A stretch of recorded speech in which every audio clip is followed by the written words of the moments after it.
اللہ کے محبوب نے ارشاد فرمایا، اگر تم اللہ پر توکل کرنے کا حق ادا کرو وہ تمہیں ایسا رزق دے جیسا پرندوں کو دیتا ہے کہ جب وہ صبح اپنے گھونسلے سے نکلتے ہیں تو خالی پیٹ ہوتے ہیں۔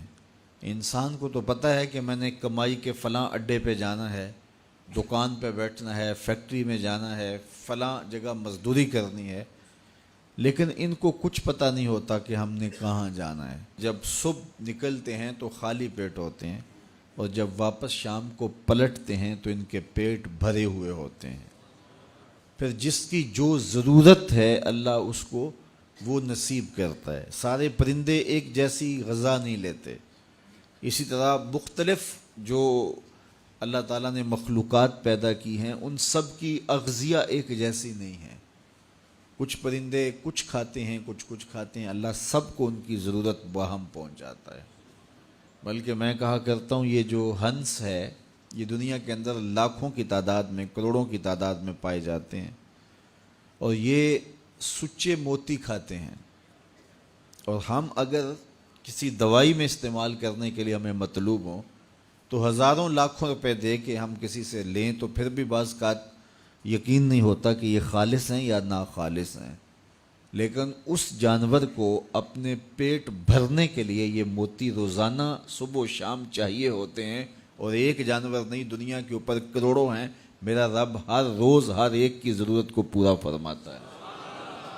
تو جس کی جو ضرورت ہے وہ پوری ہوتی ہے۔ بن توکل پنچھی اڑ دے، خرچ نہ پلے زیرا ہو۔ جب وہ گھر سے اڑتے ہیں تو خالی پیٹ ہوتے ہیں، اور جب وہ شام کو آتے ہیں تو ان کے پیٹ بھرے ہوئے ہوتے ہیں۔ تو کوئی اڈا رزق کا مخصوص ان کے لیے نہیں ہے، اور سب سے اچھا کھاتے ہیں۔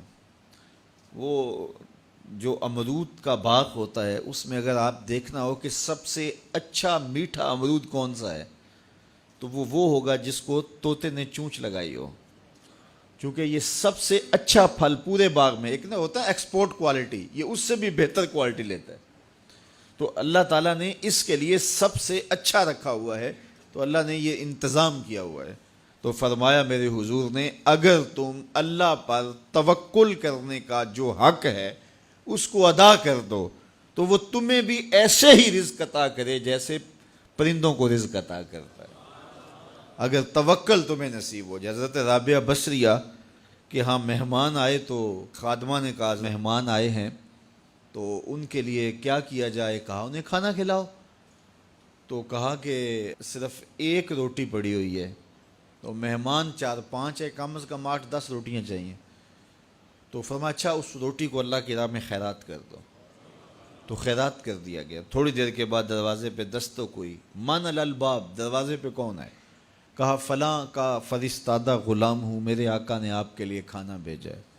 خادمہ نے کھانا وصول کیا اور کپڑا اٹھایا، گنا تو 4 روٹیاں تھیں، تو کہا جلدی جلدی اس کو واپس کر دو، اس کے آقا نے کسی اور گھر بھیجا ہوگا، یہ غلطی سے ہمارے گھر آ گیا۔ کھانا واپس کر دیا۔ پھر دروازے پہ دستک ہوئی، پوچھا من دق الباب، دروازہ کس نے کھٹکھٹایا؟ کہا فلاں کا فرستادہ غلام ہوں۔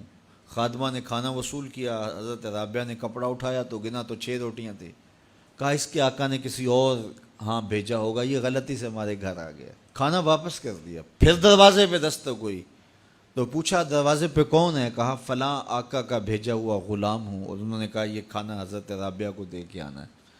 تو خادمہ نے وصول کیا، حضرت رابعہ نے کپڑا اٹھایا، گنا تو 10 روٹیاں تھیں، کہا ہاں یہ کھانا ہمارا، اس کو رکھ لو اور مہمانوں کو کھلا دو۔ کہا حضرت پہلے 2 بھی تو آپ کا ہی نام لیتے تھے اور اسی دہلیز پہ آئے تھے۔ کہا میرے رب کا وعدہ ہے جو 1 دیتا ہے میں اس کو 10 دیتا ہوں۔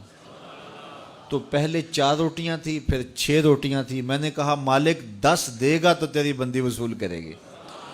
تو اگر اس پہ توکل قائم ہو جائے، اس پہ بھروسہ قائم ہو جائے، وہ وہاں سے دیتا ہے جہاں سے بندے کو گمان بھی نہیں ہوتا۔ تو جب انسان اللہ کے فضل پر توکل قائم کر لیتا ہے تو پھر کام کاج ضرور کرتا ہے، لیکن اس کی زندگی کی جو ٹینشن ہے وہ ختم ہو جاتی ہے۔ بس وہ جتنا کر سکتا ہے وہ کرے، باقی چھوڑ دے اس پہ، تو پھر وہ خزانہ غیب سے نصیب فرمائے گا۔